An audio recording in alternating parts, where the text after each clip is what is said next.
आज हम ऐसे एक कंपनी के बारे में स्टडी करेंगे कि जिन्होंने उनका जो बिजनेस है वो कंप्लीटली सक्सेसफुली टर्न अराउंड किया है। ये जो कंपनी है वो एक समय में डेट ट्रैप में फंसा हुआ था, ऑलमोस्ट बैंकरप्ट हो चुका था, बट वहां से मैनेजमेंट ने सक्सेसफुली उसको टर्न अराउंड किया। और यदि आप अभी देखोगे तो उनका बिजनेस जो है वो काफी स्ट्रांग हो चुका है। उन्होंने काफी अच्छे जो रेवेन्यूज है वो पोस्ट किए थे लास्ट 2-3 सालों में, and similarly it has been reflected on their profitability side. Currently ये जो कंपनी वो लगभग 30% प्लस आरओसी जो है वो जनरेट कर रहा है। तो ये कंपनी के बारे में हम ये वीडियो में काफी डिटेल में डिस्कस करेंगे। तो यदि आपने अब तक चैनल को सब्सक्राइब नहीं किया होगा तो जरूर चैनल को सब्सक्राइब कर लीजिए। मैंने वैल्यू एडुकेटर चैनल पे काफी कंपनीज का डिटेल एनालिसिस जो है वो आपके साथ शेयर किया है। तो जो कंपनी के बारे में हम ये वीडियो में डिटेल में डिस्कस करने वाले हैं जिसका नाम है पंजाब केमिकल्स लिमिटेड। तो ये कंपनी जो है उसका डेट टू इक्विटी 2011-12 के आसपास लगभग 12 टाइम्स था, जो यदि आप अभी देखोगे तो लगभग वो 0.4 टाइम्स हुआ है। तो इसमें ये जो बिजनेस है वो historically it has gone through multiple stages, जिसमें ऑलमोस्ट वो बैंकरप्ट हो चुका था, क्योंकि हिस्टोरिकली ये कंपनी ने कुछ ऐसे एक्विजिशंस किए थे उसका आगे जाके यदि आप देखो तो कोई यूज नहीं हुआ, and then they have to return of all this acquisitions जो उन्होंने अलग अलग कंट्रीज में किए थे एंड इंडिया में भी किए थे। इसके अलावा ये कंपनी में और एक इशू आया था which is due to the fire incident, और इसमें भी उनका काफी एक अच्छा खासा लॉस हुआ था। ये कंपनी का जो इक्विटी है वो निगेटिव चला गया था at one point of a time, but वहां से ये जो कंपनी वो टर्न अराउंड हो गया। और इनिशियली जो कंपनी है वो फॉर्मुलेशन पे फोकस था। ये एक एग्रोकेमिकल फॉर्मुलेशन का कंपनी था जिसमें उन्होंने अलग अलग एक्विजिशन किए थे मल्टीपल कंट्रीज में, बट उसके बाद में slowly they have turn around this business, and बाद में 2015-16 ऑनवर्ड उनका जो फोकस था which was majorly on the जो एग्रोकेमिकल्स में क्रैम्स होता है। तो क्रैम्स यानी contract research and manufacturing services. तो क्रैम्स रिलेटेड मैंने एक फार्मा सीरीज क्रिएट किया है, लगभग 4 पार्ट का ये सीरीज है। इसमें मैंने आपको डिटेल में बताया कि क्रैम्स क्या होता है, फेज 1, 2, 3 ट्रायल्स क्या होते हैं, इसके अलावा प्री क्लिनिकल या कमर्शियल मैन्युफैक्चरिंग क्या होता है, ये मैंने आपको फार्मा के सीरीज में डिटेल में एक्सप्लेन किया है। तो फार्मा सेक्टर की ये जो टर्मिनोलॉजीज है वो लगभग सिमिलर है एग्रोकेमिकल सेक्टर के लिए भी।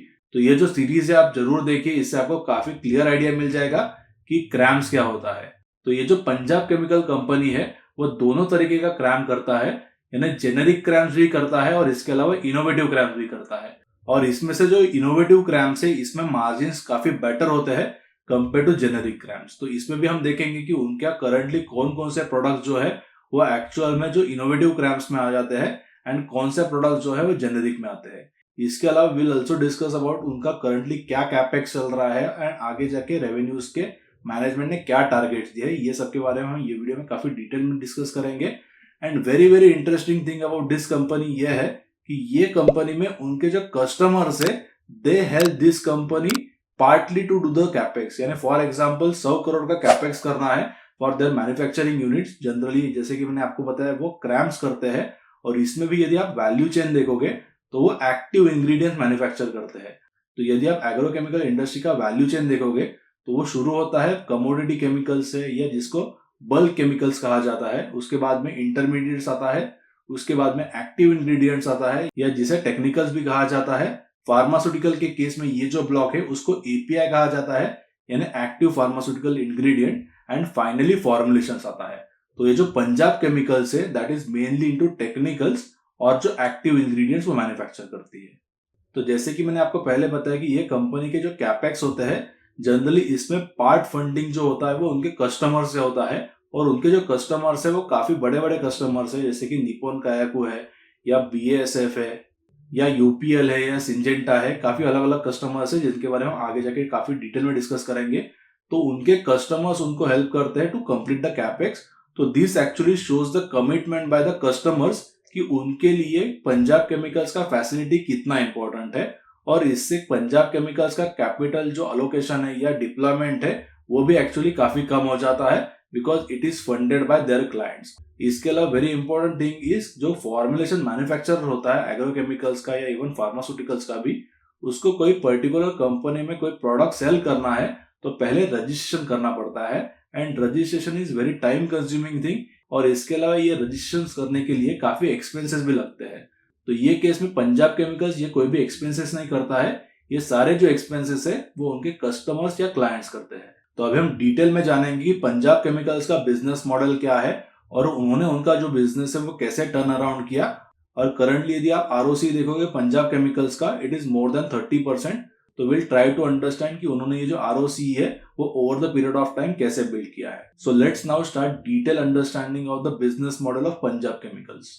Punjab Chemicals and Crop Protection was initially incorporated as Punjab Union Pesticides and Chemicals Limited on 19 October 1975 as a joint venture between Punjab State Industrial Development Corporation and Excel Industries.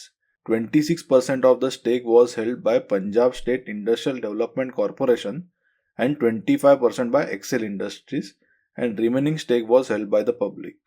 The company started its initial journey with the production of oxalic acid.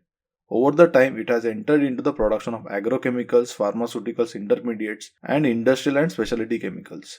In agrochemicals, it manufactures metamitron, metconazole, ethoflumicate, diaflufenicon, lenacil, and other agrochemical products. The key agrochemical products for the company are metamitron and metconazole. The company is also into contract manufacturing business with the products that cater to both the Indian and foreign clients. The company is mainly into two business verticals, which are agrochemicals and performance chemicals. Under agrochemicals, the company manufactures a variety of products which fall into herbicides, insecticides, and fungicide categories. The key product in these business divisions are metamitron, which is a triazole herbicide, and metconazole, which is a triazole fungicide. Under performance chemicals, the company manufactures products like oxalic acid, diethyl oxalate, phosphoric acid, and advanced intermediates. The company has 10,000 tons per annum capacity of oxalic acid, which is used as miticide against varroa mites. The advanced intermediates made by the company are used in manufacturing of pharmaceutical APIs. The company supplies these intermediates to pharma innovator companies in India and foreign markets. The company also manufactures high purity food grade phosphoric acid, which is supplied to beverage giants like Pepsi and Coca-Cola in their facilities in India, Thailand, and Korea, and the company is right now in discussion with these companies for a supply agreement in Switzerland. The company, as of 2022 financial year, has got about 65% of its revenues from agrochemicals and remaining from the performance chemical division. The capacities of some of the key products of the company are shown here. As we can see from the table, the capacities of metamitron, metconazole, and oxalic acid are 800, 240, and 10,000 tons per annum respectively. The company is headed by the promoter and managing director, Mr. Shalil Shroff, who is the son of late Shashikumar Devidas Shroff. He has done a diploma in management from the University of DuPage, USA. He joined the company in 1992 and was promoted to managing director in 2003. He has a vast experience in exports marketing of agrochemical specialty with specialization in areas such as product development, corporate restructuring, and HRM. Mr. Vinod Gupta was appointed as a CEO of a company by the board of directors with effect from 8 February 2021. He has completed BTech in chemical engineering from IIT Bombay and completed a PGPM for executives from IIM Ahmedabad.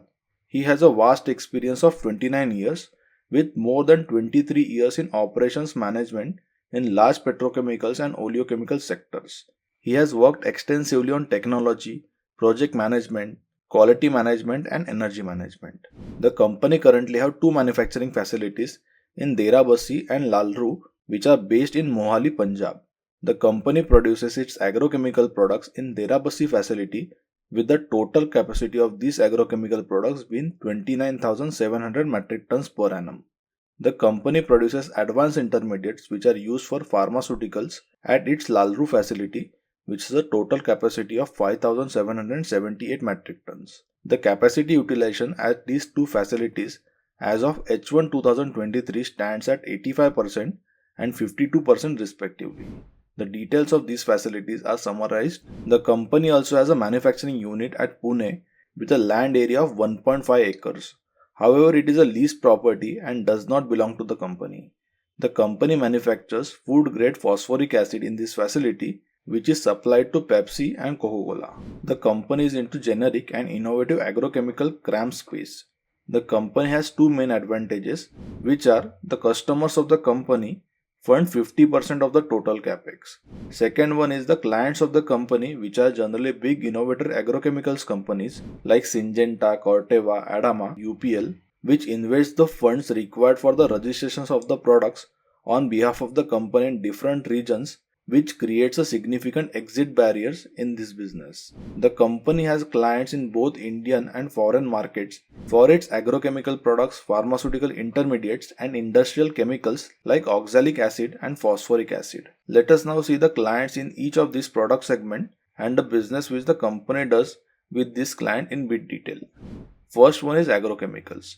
In agrochemicals, the company has a clients like UPL, Adama, Nippon Kayaku, Bayer, and others who are major agrochemical manufacturers in both Indian and foreign markets. The company has a long term contract with these clients for 5 years with the facility of the auto renewal, and the raw material prices are reviewed every quarter, and the company discusses with the customer for passing on the prices if there is an increase in raw material price. The increase in raw material prices will affect the final price of the end agrochemicals which reaches the farmer, and there can be a situation where one of the customers won't be willing to absorb the increase in raw material prices. Therefore, the company has to maintain a delicate balance between making the end products affordable for the farmer along with maintaining strong relationships with the customers. The company is in currently discussion with the clients in Australia and New Zealand for new projects on agrochemical side, which includes everything from getting the product from lab scale to pilot scale to commercial manufacturing along with the registration of the product. The company signed a contract with the Nippon Kayaku in December 2020 for supply of an agrochemical product.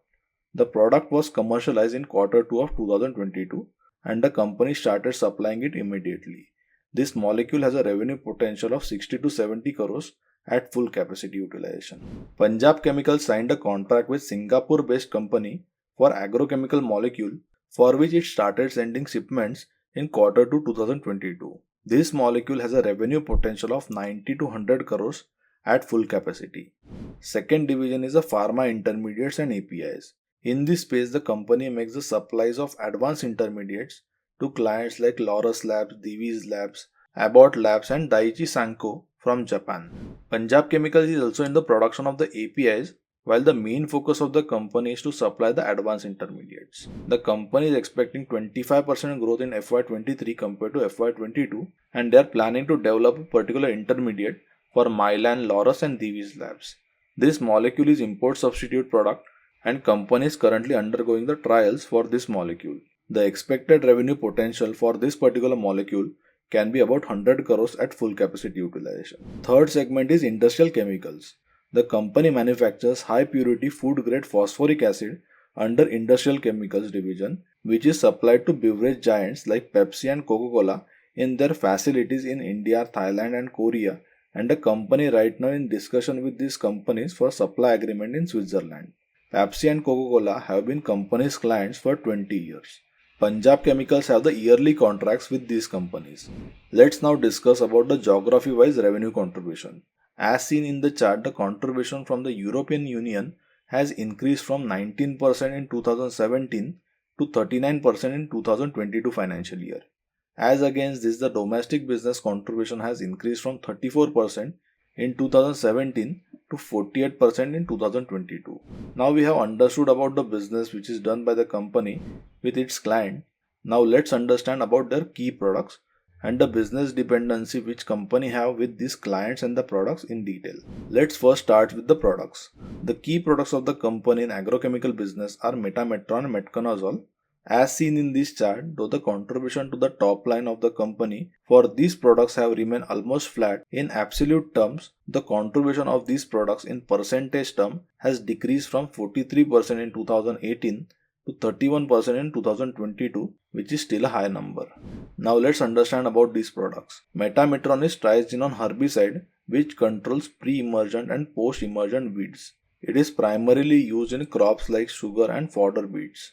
This product was first developed in 1975 by German agrochemical innovator which is Bayer Crop Sciences Limited. The players other than Bayer Crop Sciences in these products are ChemChina, Nufarm, Adama, Sipchem, Oxon Spa and others. However, ADAMA and UPL controls majority of the metametron market and Punjab Chemicals supplies to both of them. The amount of metametron production by the company is enough to cater 60 to 70% of the global demand for this agrochemical product. The company manufactures metametron using hydrogen hydrate as one of the raw material. The company imports this raw material from European and Japanese suppliers under long-term supply contracts. The company has set up a plant where they distill the low purity imported hydrogen hydrate to a high purity level.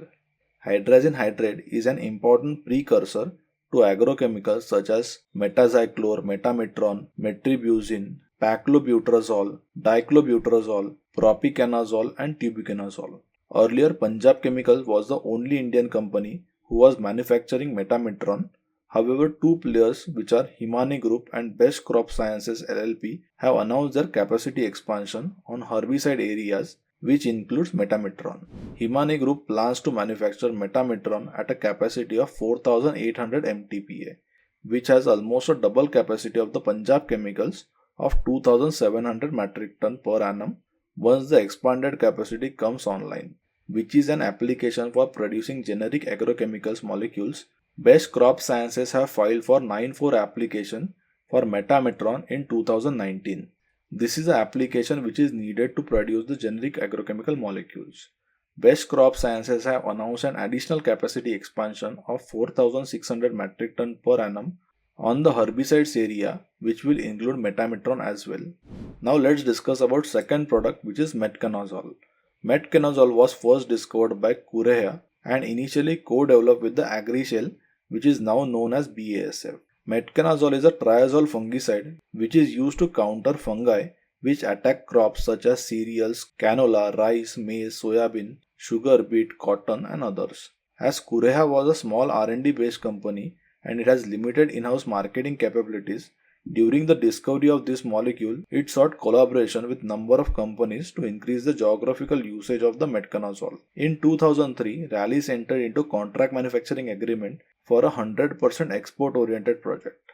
Rallis was a big supplier for metconazole to Korea. However, Punjab Chemicals was able to penetrate to this supply chain and currently it is also a supplier for the metconazole to Korean market. The current installed capacity for the metconazole for Punjab Chemicals is 240 metric ton, while Rallis has installed capacity of 500 tons metric ton. Make Money Organics has applied for an environmental clearance for the capacity of 2,400 metric tons per annum, which is 10 times capacity of the Punjab Chemicals. Anupam Rasayan has applied for environmental clearance for a fungicide production capacity of 6,000 metric ton per annum, which includes the metconazole. Aztec Life Sciences has also announced a capacity expansion for metconazole of 555 metric ton per annum in their recent environmental clearance report. Now we have seen the products of the Punjab Chemicals. Let's now understand the dependency of the company on the UPL, which is their key client in Indian market. This chart shows the contribution of the UPL to business of the Punjab Chemicals.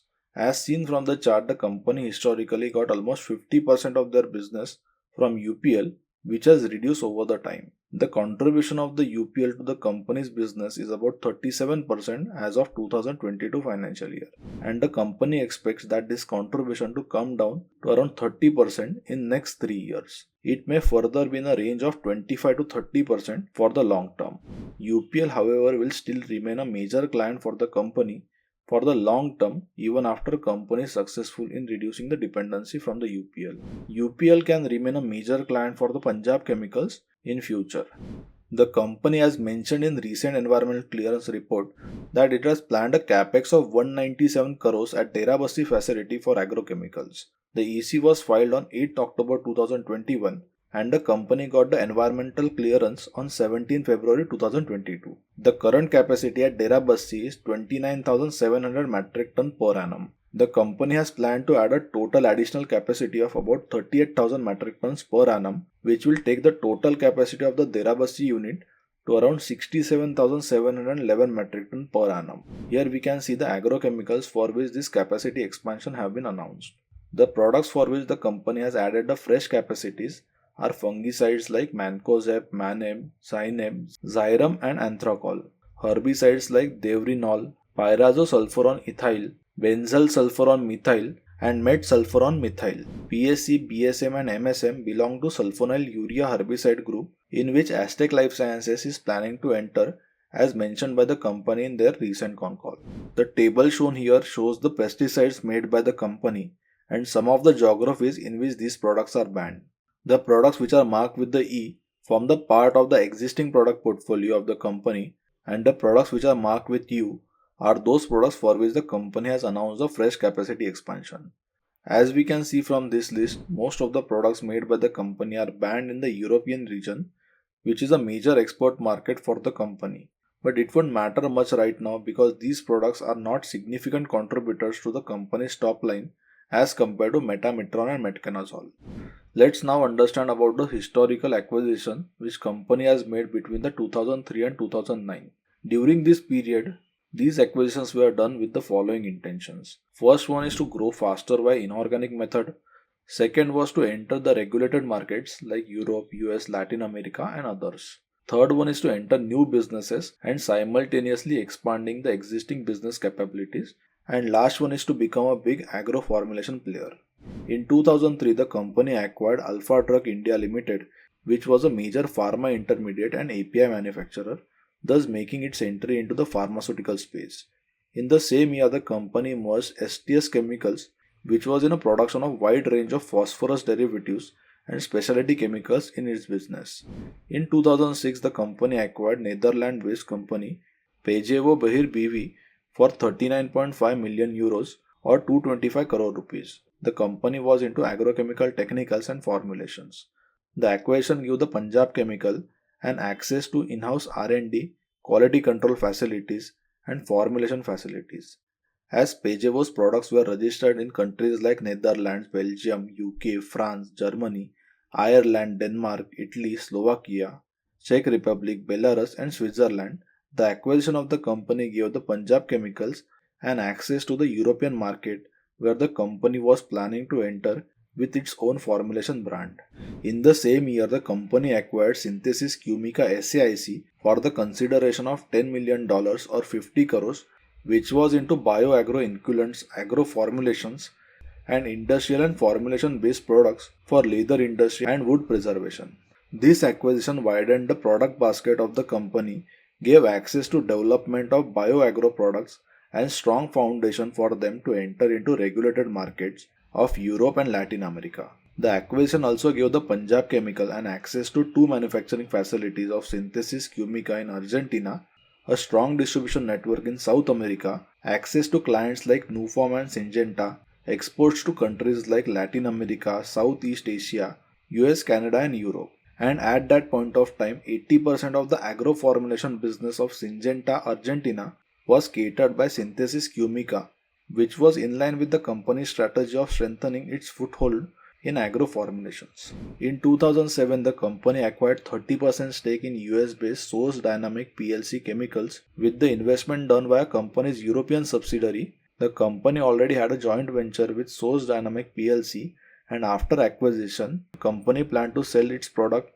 which included herbicides, industrial chemicals, and pharmaceuticals, through the combined entity. The core idea of this acquisition was to use Source Dynamics PLC as a marketing arm to strengthen the sales and marketing activities in US, as the US had an agrochemical market size of $15 million at the time of the acquisition. In 2008, the company acquired 70% stake in Parul Chemicals, which was Indian company with presence in agro formulation products. The acquisition was done at a consideration amount of around $1.4 million, and at the time of registration, Parul Chemicals had more than 100 registrations for its various pesticide formulations. This acquisition marked the entry of the company into agrochemical formulation business in India and has given the company wide distribution network in Western India. The company was amalgamated in Punjab Chemicals by 2011 financial year after the sanctioning of the amalgamation application by Honorable High Court of Punjab and Honorable High Court of the Gujarat, which was filed by the company board of directors.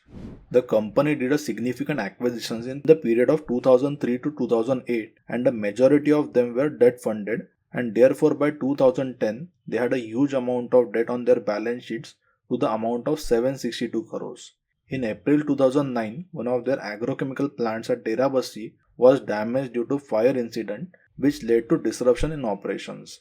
The products which got affected due to this fire were key products of the company. Therefore, the cash flows of the company got affected, and coupled with the financial crisis of 2008, the company was not able to service the huge debt burden it had on its balance sheet. To get out of this tough situation, the company took the following steps which helped them to pay off most of their debt over the decade. The company took a first step of corporate debt restructuring and divested some of its non-core and loss-making units to generate extra cash for part payment of the debt. It then also entered into CRAMS business in 2016, which gave a major boost to company's financial performance. The company had major four subsidiaries before it started divestment. First one was SD Agchem Belgium in Europe, second was Synthesis Quimica in Argentina, third one was SD Agchem Netherlands, and fourth one was STS Chemicals in UK. As the company had a huge amount of debt by 2012, the company requested banks like Allahabad Bank, Central Bank of India, ICICI Bank, Exim Bank, and others to restructure the company's current credit facilities, which will result in longer moratorium for the company and a longer period of repayment with reduced interest rate, which will be in line with the cash flows of the company. The CDR scheme was approved in 2012, and under the scheme secured loans of about 123 crores and working capital loans of about 201 crores were restructured with a moratorium of 2 years and a repayment to commence from July 2013. The company did a one-time settlement with SBI for 94.85 crores. Under this agreement, the company had to pay 45.5 crores along with the amount received from the sale proceeds of 1,50,000 shares of the company, which has been pledged by SBI by the promoter. Out of this 94.85 crores, the company has paid about 11.38 crores, and by 2016 the company paid a total amount of 49.08 crores, and from the total outstanding amount of which 3.58 crores came from the sales proceeds of the share. The company entered into OTS with Central Bank of India, where the agreement to pay 16.03 crores out of the total outstanding amount of 19.71 crores.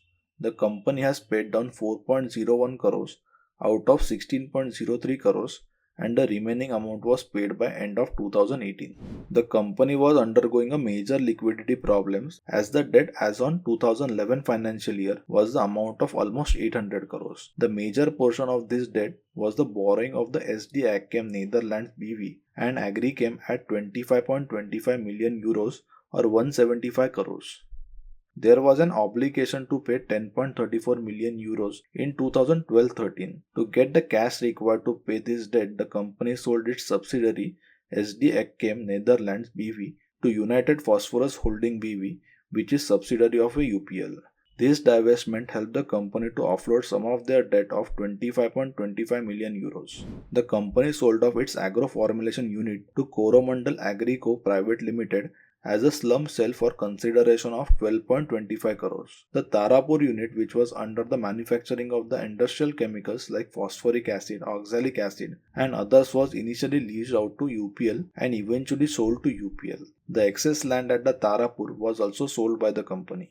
The company also sold their corporate office at the Mumbai. In the period between 2017 and 2019, the company was planning to sell its wholly owned subsidiary in Argentina, which was Synthesis Quimica, due to unfavorable import, monetary policies of Argentinian government, high inflation, lack of working capital, and complicated labor laws. The company has already facing losses consistently, and before 2017, as seen in this chart, the company had a loss of about 42.49 crores in 2012 and 21.6 crores in 2017. As the poor performance of Synthesis Quimica was having an adverse effect of company's overall performance, the company decided to sell its subsidiary to a non-related party buyer, and this deal was done in two phases as per the Argentinian law. Here you can check the details of this deal. The deal has been completed successfully with the dissolution of STS Chemicals Limited as a subsidiary of the company. The company as of now only has a one subsidiary, which is SD Agchem Belgium in Europe. With the help of all these steps taken, the company were able to reduce their debt burden from almost 800 crores in 2011 to currently 93 crores as seen in this chart. The reason for the equity being negative in these years from 2012 to 2015 is because the company consistently posted the losses during 2011 and 2013, which made the reserves negative, and that's why total equity value was negative. This chart shows the trends of revenues versus net profit along the change of the debt profile of the company over the time. In 2011, the company posted a loss of 6 crores due to the high amount of debt which has been accumulated on the balance sheet due to the debt funded acquisitions done by the company in the period of 2003 to 2009, along with fire breakout at Deravasi plant, which led to complete disruption of operations and erosion of cash flows. The debt to equity ratio also increased from 7.46 in 2009 to 18.54 in 2011. The company saw a turnaround of its business after it entered into CRAMS in 2016, post which the company started posting the profits consistently starting from 2018 financial year, where the profit was only 17 crores, while in 2022 financial year it achieved a profit of 83 crores. The company also sold some of its loss-making and non-core assets, and the cash generated was used for part payment of the debt. The combination of these two led the reduction in debt to equity from highest at 18.54 in 2011 to almost at zero point 0.4 in 2022 financial year. In agrochemicals, the gestation period of the new contract registration takes place anywhere between 90 days to 2 years. The company right now is looking to register its products in South America, especially in Brazil, where the company plans to get the registration by end of 2023 financial year. The company plans to do a 30 to 40 crores of maintenance capex till 2024 financial year to replace some of their old machinery and utilities with new ones. The company plans to add major capacities in Lalru, and it is looking for new facilities in Maharashtra and Gujarat, which the company is hopeful to open by 2023 financial year once the legal issues and other formalities are done. The total capex planned here is about 120 to 150 crores for Lalru and the new facility. The major part of CRAMS will be done at the Lalru. The company gets around 40% of the revenues from generic CRAMS, with the total CRAMS contributing 65% of the total revenues, and the remaining revenues comes from the innovative molecules. The company is getting technology from 2 Japanese companies and one more is on the way. The company has planned 2 products for Nippon Kayaku, which is company's customer in Japan. The company faced a registration delay in one of the product and the delay of the orders for the other product as the company received a late registration for that product. The company plans to get the full potential from these products by 2024. The company does some of the steps which are critical in fermentation process, and it is expecting a visit from the Israeli customer, which is again a big player in a fermentation space. The management has given a revenue guidance of 1200 crores in 2023 and 1500 crores by 2024, which has later reduced by 30% in recent con call. The company has already achieved a revenue of almost 900 crores in 2022 financial year. For the additional 600 crores of revenues, the company plans to get 200 crores from Metconazole, 150 crores from the contracts with Nippon Kayaku and a client from Singapore, and a balance 250 crores from the new molecules for which the company is constantly working upon, which will be launched in next 2 years.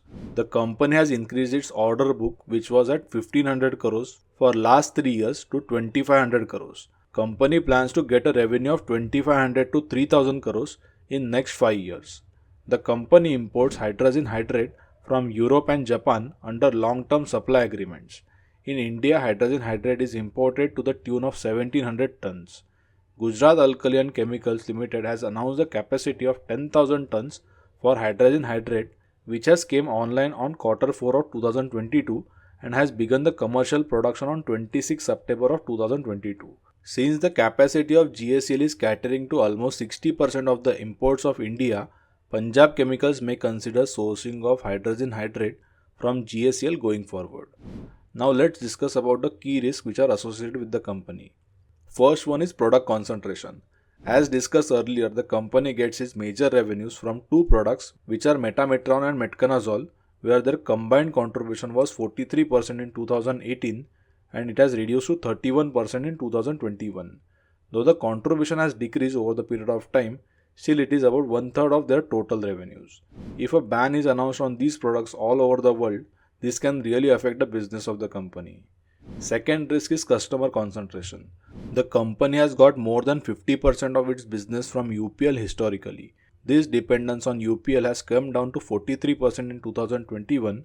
However, it is still very big number and it could pose some of the serious problems for the company if UPL faces any downturn in their business. And the third one is government regulations. All over the world, around 5,000 pesticides have been banned, and out of that, 56 pesticides have been banned in India. In India, the government has proposed a ban on 27 agrochemicals, out of which acephate, captan, chlorpyrifos, and pendimethalin are made by the company, and it has announced a fresh capacity expansion for Mancozeb, Zineb, and Zyram. Though these products may not be a significant part of the company's product portfolio as of now, a ban for Mancozeb, Zineb, and Zyram in India could be a serious problem for the company, as these products are already banned in geographies like EU, Middle East, Asia, Brazil, Canada and others. तो जैसे कि हमने ये video में काफी detail में understand किया कि पंजाब केमिकल्स का बिजनेस मॉडल क्या है, उन्होंने उनका जो बिजनेस है वो कंप्लीटली कैसे टर्न अराउंड किया, एक समय में कैसे उनका जो लेवरेज है वो बहुत हाई हो गया था और एक बैंक्रप्सी के स्टेज पे ही कंपनी था, और वहां से उन्होंने जो बिजनेस मॉडल है जो पहले फॉर्मुलेशन बेस्ड था, एक्विजिशन बेस्ड था, which they have shifted to CRAMS based, और वहां से ये जो कंपनी है उसके फाइनेंशियल्स काफी इंप्रूव हो गए and currently they have posted the ROC which is more than 30%, और ये काफी एक अच्छा आप देखोगे तो नंबर है। और इसके अलावा पंजाब केमिकल्स ने वर्किंग कैपिटल भी जो है they have manage the working capital very well. तो ये जो कंपनी है मुझे लगता है कि it's a interesting candidate if you have the horizon of next 2 to 3 years और 4 years, बिकॉज मुझे लगता है कि आगे जाके उनके जो रेवेन्यूज है वो काफी अच्छे से ग्रो हो सकते हैं। और इसके अलावा करंटली जो वैल्यूएशन है that are also very good valuations. और इंटरेस्टिंगली यदि आप देखो तो Q3 के जो नंबर्स आए हैं मोस्टली जो एग्रोकेमिकल कंपनीज है उसमें काफी यहाँ पर उनके मार्जिन्स और उनके रेवेन्यू या प्रॉफिटेबिलिटी में प्रेशर दिख रहा है। यदि आप मेक मनी ऑर्गेनिक्स का रिजल्ट देखोगे तो it has posted a very bad result, and major इसका जो रीजन है वो पिगमेंट सेगमेंट है। मेक मनी ऑर्गेनिक जो है उसके बेसिकली 2 बिजनेस डिविजन है, एक एग्रोकेमिकल्स आ जाता है और जो दूसरा है वो पिगमेंट्स है, एंड पिगमेंट्स में करंटली आप देखोगे तो industry is going through very very tough time. इसके अलावा यदि आप एस्टेक लाइफ साइंसेज रिजल्ट देखोगे तो they have also posted very bad result, same is the case with Heranba Industries. तो यहाँ पर मैं बहुत सारे अलग अलग जो स्टॉक्स है वो एग्रोकेमिकल इंडस्ट्री में ट्रैक करता हूँ, जैसे कि हेरानबा हो गया या एस्टेक लाइफ साइंसेज है, मेक मनी ऑर्गेनिक्स है, पीआई इंडस्ट्रीज है, या इसके अलावा रैलीज है, यूपीएल है, जुबलैंड इंग्रेविया का एक पार्ट एग्रोकेमिकल्स का आ जाता है in the speciality chemical business division, या शारदा क्रॉप केम है, या धानुका एग्रो है, या भारत रसायन है। तो बहुत सारे अलग अलग स्टॉक जो है I am tracking in agrochemical sector. तो मेरा क्वेश्चन इसमें आपके लिए ये है कि आपको एग्रोकेमिकल सेक्टर में कौन सा स्टॉक पसंद आता है and what is the reason for that, which is the best business which is available in agrochemical sector. तो ये जो सारे स्टॉक्स है इसमें से आपको कौन सा बेस्ट स्टॉक लगता है, या इसके अलावा भी आप कोई ट्रैक कर रहे हो सपोज एग्रोकेमिकल इंडस्ट्री में, क्योंकि करंटली मुझे लगता है कि वैल्यूएशंस का कंफर्ट यहाँ पे अच्छे से इमर्ज हुआ है। तो इसमें से या कोई अलग जो स्टॉक है if suppose you are tracking, please mention that in the comment section कि एग्रोकेमिकल सेक्टर में बेस्ट स्टॉक कौन सा है। जरूर I will be waiting for your reply, and यहाँ पे मैं भी मेरा अंडरस्टैंडिंग जो है वो आपके साथ शेयर करूंगा, because at least I am tracking 1 dozen companies in agrochemical sector. तो जरूर आप मुझे कमेंट सेक्शन में बता सकते हो कि विच is the best stock in agrochemical sector. इसके अलावा जनरली मैं स्मॉल एंड माइक्रो साइज की जो कंपनीज है उसमें ही मेरा फोकस होता है। तो इसमें भी यदि आप देखोगे तो मोस्टली एग्रोकेमिकल्स में आई एम ट्रैकिंग स्मॉल या माइक्रो साइज की जो कंपनीज है, क्योंकि यहाँ पे जो बेस इफेक्ट का एक अच्छा प्ले हो सकता है। तो व्हाट इट मींस इज जो कंपनी 100 करोड़ के रेवेन्यूज कर रही है उसको 200 करोड़ के रेवेन्यूज करने में इतना डिफिकल्टी नहीं आता है कंपेयर टू दूसरी एक कंपनी है उसके सपोज 5000 करोड़ के रेवेन्यूज आज वो पोस्ट कर रही है, उसको 10,000 करोड़ के रेवेन्यूज को रीच करने में काफी डिफिकल्टी आ सकती है, क्योंकि जो बेस इफेक्ट है यहाँ पर वो आपके अगेंस्ट वर्क करता है। इसीलिए my aim is to find out micro या स्मॉल साइज कंपनी जहां पर उनका जो बिजनेस मॉडल है it is a differentiated business model, and if suppose हमें ये जो कंपनीज है at their growth stage if you able to pick out those companies, तो यहाँ पर एक अच्छा ह्यूज वैल्यू क्रिएशन जो है या वेल्थ क्रिएशन जो है विच इज पॉसिबल। तो इसीलिए मैंने माइक्रो कैप क्लब की शुरुआत यहाँ पर की है, और यहाँ पर actually we have identified certain companies which is at their growth stage, और इसमें हमें 100% से ज्यादा रिटर्न्स भी मिले हैं कोई पर्टिकुलर इन्वेस्टमेंट्स में जो हमने लास्ट 4-5 ईयर्स में आइडेंटिफाई किए हैं। तो यदि आपको भी माइक्रो कैप क्लब को ज्वाइन करना है तो इसकी जो लिंक है आपको नीचे डिस्क्रिप्शन में मिल जाएगी। Currently we are having a offer on this, तो यहाँ पर यदि आप 1 ईयर का प्लान लेते हो तो आपको 1 मंथ फ्री मिल जाएगा, 2 ईयर पे 2 मंथ्स। तो similarly up to 5 year, suppose आप 5 ईयर का प्लान लेते हो तो आपको एब्सोल्युटली 5 मंथ्स जो है वो फ्री मिल जाएगी। तो जरूर आप माइक्रो कैप क्लब्स की जो डिटेल्स हो आप जरूर चेक कीजिए। ये आपके लिए काफी एक अच्छा इन्वेस्टमेंट होगा, क्योंकि यहाँ पे you will be associated with the like minded investors. यहाँ पे हमारा एक सेपरेट ग्रुप भी है जहाँ पर आप आपके जो क्वेरीज है या क्वेश्चन है वो पूछ सकते हो। मेरे वेबसाइट पे मैंने काफी अलग अलग सेक्शंस क्रिएट किए हैं। I have written a report on many different stocks जो स्मॉल एंड माइक्रो साइज की कंपनीज है। एंड यहाँ पे लॉट ऑफ स्कटलबट का जो डिटेल्स है that also I share with my club members. तो यदि आपने अब तक माइक्रो कैप क्लब को ज्वाइन नहीं किया होगा तो जरूर इसे ज्वाइन कर दीजिए। इसकी जो लिंक है आपको नीचे डिस्क्रिप्शन या कमेंट सेक्शन में मिल सकती है। और ये जो डिटेल अंडरस्टैंडिंग मैंने आपके साथ शेयर किया है ऑन पंजाब केमिकल्स, इसका जो एनालिसिस है वो आपको कैसे लगा जरूर आप मुझे नीचे कमेंट सेक्शन में लिख के बताइए। और इसके अलावा भी आपको कोई पर्टिकुलर स्टॉक के बारे में डिटेल अंडरस्टैंडिंग चाहिए तो वो भी आप जरूर मुझे कमेंट सेक्शन में लिख के बता सकते हो। Definitely I will create a separate video on that particular business. और जरूर ये जो वीडियो है आप आपके सारे फ्रेंड्स के साथ शेयर कीजिए ताकि उनको भी काफी अंडरस्टैंडिंग एंड नॉलेज मिल जाएगा। And don't miss this 11 o'clock sessions on every Saturday.